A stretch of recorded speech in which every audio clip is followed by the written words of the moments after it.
my particular philosophy is that I want to inspire the students, okay? Give them a good philosophy to follow, and it's very important. Okay? I think in the end, the self-motivation is the most important one. If they could take your advice, take your suggestion, take your input, and then turn that into a very important motivation, that you will find someone very successful. I think at least one example, I have other students who really take my suggestion seriously. And that's, I don't think, at least I think the philosophy I was sharing is very popular. And I told you, probably many people will tell their students, when you sacrifice mice, at least you should say thank you. Okay? If you cultivate them, have that kind of concept, gradually they'll say yes. Yeah.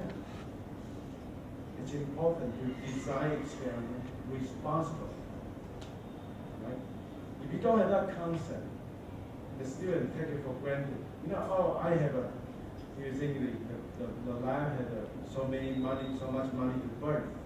They will order like 100 mice. And doing the design experiment, and then the experiment in the end failed because the person who did the experiment did not carefully design the experiment. When the experiment failed, all the 100 mice just disappeared. You have to sacrifice all of them. You waste money, you waste life, you waste energy. Because you don't do that responsibly with that concept of thank you. If you could do that thank you at the beginning, you will say, yes, I have 10 months. Each group design, I want to be very careful. I make sure the reagent there, reagent B is there, and allow me to do a right experiment, finish the experiment once for all. Mice experiment, you should design it without repeating because it's such a variable. But you need to have a certain statistical power to allow you to make sure that happens. And I think with that concept, how to become a good PI, you personally have a good philosophy. And I think I share with you, I try to be a good PI by sharing my concept with my students.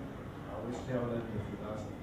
I think a lecture, no matter how good lecture, how good the experiment they could do, if they don't have the right concept, you are cultivating a potential scientist that could be a weirdo, that could be a eccentric, and that we don't want. Okay? So my advice to you on how to become a good PI is that exactly share the philosophy with them, see if you could inspire them. Okay, I don't know if that answers your question. I can't really more advice from you. When I start the faculty jobs, I find the teaching workload is very heavy at the beginning. Then I have two sons, and it takes a lot of time at home. I don't have more time to sleep. And I start several different research projects, and I realize that I don't have more time to work with students in detail. When I start at the beginning, I can help them a lot, but now after a few years, I start to feel very exhausted. Okay. And I didn't have time to work with students to help them in detail technical issue. And sometimes I wonder if that's okay. What is your advising style? Because I know some faculty they would still work very closely with students in the technical aspect, but some they just give them the general instruction and inspire them, and they work from there. I think that's a very important observation you say there. In a young PI, at the beginning, you have teaching load, and you have so many other things, so you probably did not have much time for the student. But I think this is a mutual process. You have an open-minded and say, whenever student comes to see you, you're willing to offer opportunity to talk to them, to guide them. The student will understand. Okay? And then, like I said, when you teach the first batch of students, you get these first batch to be a teacher for the second batch. The newest student come in. I said, because teaching is a way to cultivate them to become a good scientist as well. Okay? So you give them an opportunity to be able to teach, to guide them. Okay? So you do one by one. Okay? And of course, in a lot of times in lab meeting, you can always emphasize it's very important to have the right concept. Because when you teach them the right concept, it's better than you teach them the research skill. You give them the tool, as we know, there's always saying, you give someone fish, it's not as good as you give someone a net. So teach them how to catch fish, right? You do the spoon feeding all the time. That's okay at the beginning. But then later on, you need to teach them how to feed themselves. Okay? So the students, the same situation. First batch of students, you put effort to teach them.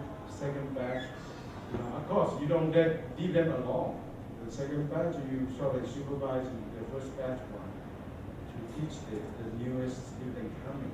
But I think that the other situation is that all the students, you need a concept. You need to have the thought about it's such a demanding job to be a PI. Okay? And then you should be thoughtful. Everything help yourself. But whenever you have some question you want to ask, go ahead and ask.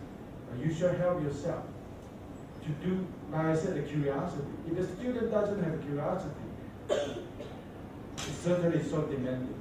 Okay? You ask them to do the A experiments, and he's counting on you to give him protocol to do the experiment. Those students do not have a self-motivation. They don't have the right concept. And hopefully, after today's lecture, many of you become self-motivated. Your professor, your advisor give you a protocol. In addition to that A protocol, go to search all the possibilities. What other similar protocol could be available to you? And make a comparison. Try to find something out of it. Okay?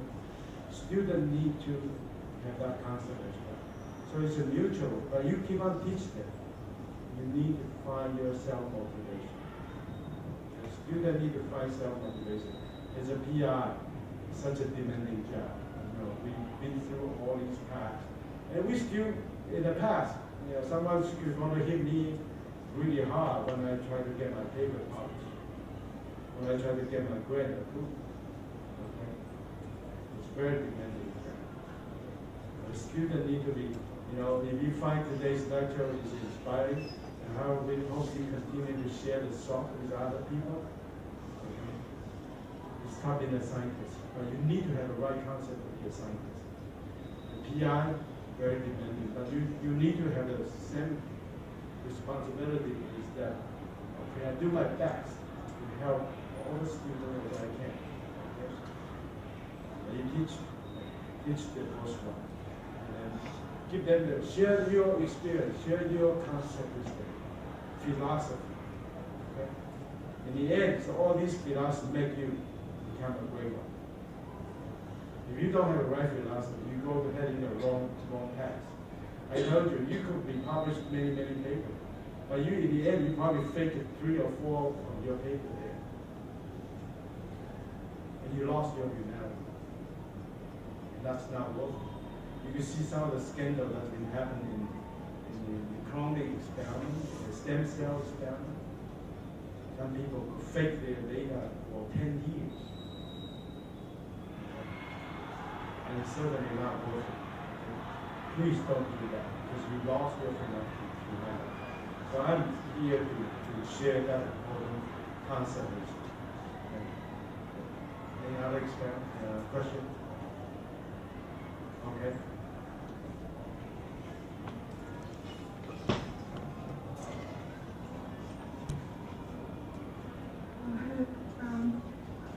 My professors, you said that in Vietnam, if you don't have several millions of dollars, don't think about research.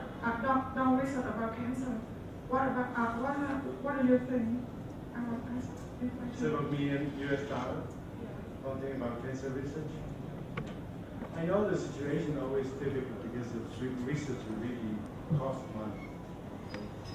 And so I think the government in here, if some of you really could have the channel or any friends or colleagues, and we are counting on you. Even though it's tough to do cancer research here now, but if you have determination, seek other opportunity outside here, then one day you may be able to return back to improve the situation. Research does cost money, which nobody can deny, because it's not like a computer science. You have certain knowledge, discovery, and then that can turn into reality right away. Cancer research takes some time to accumulate.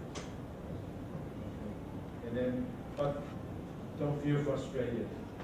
Your professor, they will do their best, and you do your best as a student.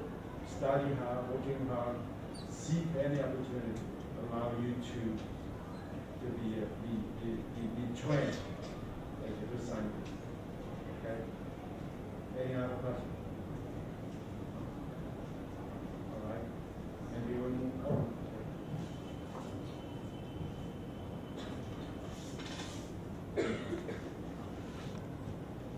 I think it's not quite a question, as a report I read on the newspaper, and I would like to share with you about this report.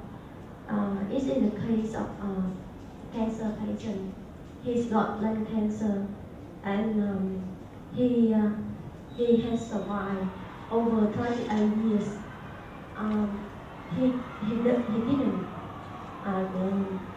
He didn't receive any traditional therapy, and he gave the information about his case is that he used the alternative therapy. It relates to the lecture yesterday.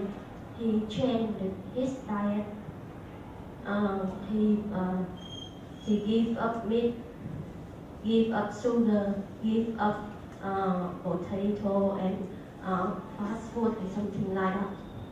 And he said that is the main case helped him survive lung cancer, and the doctor so very surprised because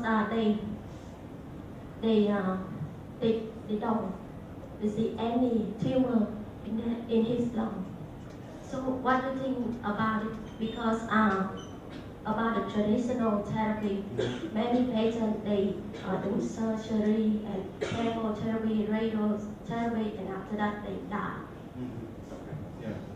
So she's asking the tough question. I mean, as we all know, sometimes we see the sample about the people who did not particularly following the Western style medicine to do the chemotherapy. But he really changed his lifestyle. I mean, vegetarian, give up the sugar, give up the exercise often, and then being positive, etc. Okay? As we know, there's always the important concept there. I think it's actually more related with our Eastern Asia culture, the body and mind, or body and soul, that we know very well already.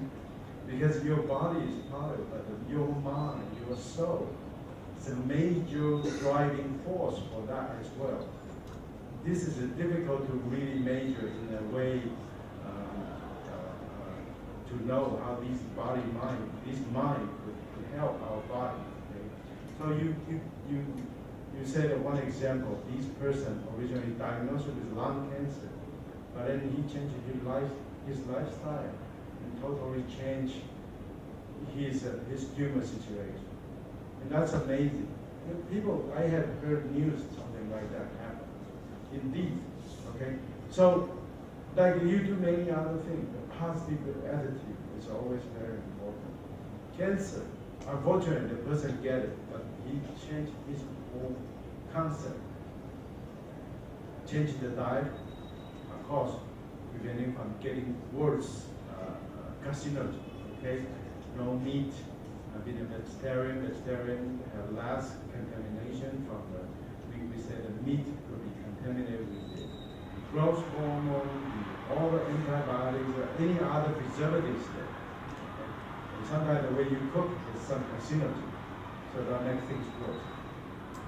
And then he exercised. He really changed the AMPK or whatever we talk about, the chemical signaling pathway potential. Okay. So these is really depend on people who really want to have a whole concept change that practice. Okay. It could be done. Okay. So that's the reason even the Western medicine is changing that concept as well. At MDS and Cancer Center, we have the program, the department of integrated medicine. Okay, like you said, using an alternative method. People taking ginseng, doing meditation, doing acupuncture to help relieve the pain of the cancer, or try to help them to be their mind is much more positive about when they face their disease situation. So it's possible to do. Okay, so it really depends on the person's determination. If he wants to do that as the best way to help his or her condition of cancer, that could be done. I certainly agree that's the way people to try to do. But don't totally ignore the Western medicine. There's still some possibility there. Okay, I would like to make a comment from the standpoint of the physician. Okay, let's say you have this report, okay, and you would like to submit a manuscript as a case report reporting this case to a medical journal. Okay, so what do you think that the reviewer for that journal would ask first? What would you think that would be the first question that the reviewer would ask about this case? It's not academic journal. It's a magazine, you know. And the man, I think he lived in Maryland state in the United States. Maryland. Okay. So I don't know whether you read about this case in a newspaper or in the lay people news source or whatever. But if let's say you want to report this case to a medical journal, okay, as a scientist or a physician or they always be skeptical. Okay. The first thing that people would ask, or the reviewer would ask for, is that the patient claims to have cancer. Okay, what is the evidence for the cancer? Okay, is there histology of the pathological specimen or biopsy that you can show that can prove that this indeed is cancer and indeed is the correct type of cancer? Otherwise, if you cannot prove that it is cancer, you don't have a case to report. And I think we need to move on. Dr. Yang will share some of his experience with you as well. I said this, I did this information because I think that in Vietnam, I think we lost the program of the nutrition and diet for cancer patients. I think it's very important. I have in my family, my grandfather, he died of lung cancer, and after I joined to some your lecture about nutrition, about diet of cancer, it made me think a lot about it. Something related to the nutrition, but I and my family didn't know, and we don't have the good diet for him, so he died very fast. So, but everybody's case could be different, depending on the stage of the cancer as well. But the right concept. But so that's I encourage you. Do the cancer prevention at the beginning. If you have a bad habit of cigarette smoking, you should give it up. Your friends, your family member who are still smoking, you should ask them to stop. Right? And practice a good concept about diet. Right? Everything, like many diseases, everything comes about our mouth. we have a hepatitis B virus infection or carcinogen. We coming the preservative from the fruit will help the cancer grow. And you know, during the cell division process, the DNA replication process, so many mutations happening during that time. Okay? These are RNA polymerase, DNA polymerase, they are not error-proof. They still make mistakes. But our system will be able to correct them. But when you have a carcinogen, whatever is there, they prevent that process. So that's the reason we get the potential cell will become tumor damage. Okay? So if you could do the cancer prevention, do your best way. Do that. Thank you. Okay, ladies and gentlemen, Xin Chao. Okay, so my guess is that Xin means morning and Chao means early. Is that correct? No? No, it's not. Doesn't matter. Okay, that's my guess based on the similarity of sounds to Chinese. But anyway, so today that's kind of informal. So I would be just having an informal discussion about my journey to become a physician scientist. So many people in the United States have both degrees, have both an MD degree and a PhD degree. And they're trained as a physician and also trained as a scientist. But the term is a physician scientist. You can say that it's arranged this way because P in alphabetical order, P is before S, so it's physician scientist and not scientist physician. But I think that in the end, after you get trained as a scientist, you're always a scientist, and you become a physician. But in the course of caring for the patients as a physician, it really is making you think about what type of knowledge is lacking in the course of patient care, and then your scientist part will kick in, and you will be asking questions, doing the research to find the answers for your clinical relevant questions. So, so in the end, you are still a scientist in a bone. So I start out with this quote from William Jennings Bryan. Destiny is not a matter of chance, it is a matter of choice.